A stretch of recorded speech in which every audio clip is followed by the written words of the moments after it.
எல்லாருக்கும் வணக்கங்க. இப்போ நம்ம லாஸ்ட் வீடியோவில் டியூவல் ஸ்டார்டர் பார்த்தோம். அதோட கண்டினியூஸாக இப்போ நம்ம வந்து ஸ்டார்ட் ஸ்டார்டர் பார்க்குறோம். As usual same diagram dual starter எப்படி போட்டோமோ அதே டயக்ராம் எடுத்துக்கோங்க. அந்த டயக்ராம் ஒரு சின்ன சேஞ்சஸ் பண்ணோம் அப்படின்னா ஸ்டார்டர் ஆகிடும். ஒன்றும் கிடையாது, நமக்கு இன்னும் 2 கனெக்டர் வேணும். ஓகேங்களா?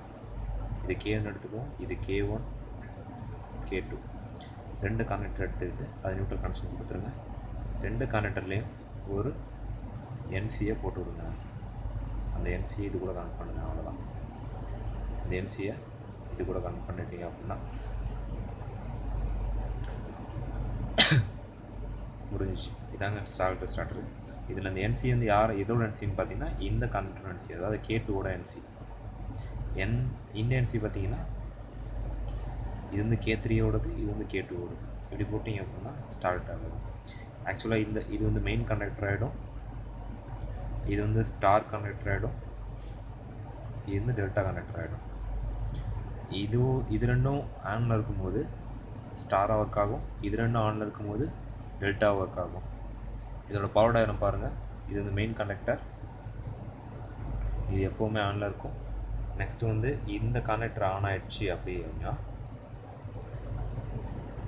இது பாருங்கள், இந்த கனெக்டர் ஆன் ஆச்சு, அதாவது K2 ஆன் ஆச்சு அப்படின்னா ஸ்டார் ஆகிடும்.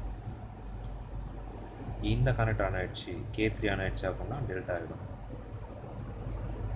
இதான் வந்து டெல்டாவோட கான்செப்ட். நெக்ஸ்ட்டு வந்து பார்த்தீங்க அப்படின்னா இது as usual on off signal from BMS. அது வந்து இது இங்கே ஆன் ஆகுது ஆஃப் ஆகணும் அப்படின்னா ஆட்டோவில் வந்து பண்ணணும் அப்படின்னா இது BMS பண்ணணும், BMSல சிக்னல் கொடுக்கணும். நெக்ஸ்ட்டு வந்து பார்த்தீங்கன்னா hand auto and off, hand auto off. இங்கே வந்து ஒரு 3 பொசிஷன் சுவிட்சு, இங்கே வந்து push button stop push button, இங்கே வந்து stop push button, 3 coils plus இங்கே க்ரீன் லேம்ப், இங்கே ரெட் லேம்ப், இங்கே வந்து ஃபயர் இன்டர்ப்ஷன். இப்போ உங்களுக்கு தேவை அப்படின்னா வச்சுக்கலாம், இல்லை அப்படின்னா இங்கே வைக்கணும்னு அவசியம் கிடையாது. இது ஒரு டெர்மினல் கொடுத்து ஃபியூஸ் கொடுத்துக்கலாம். சரிங்களா? தேங்க்யூ.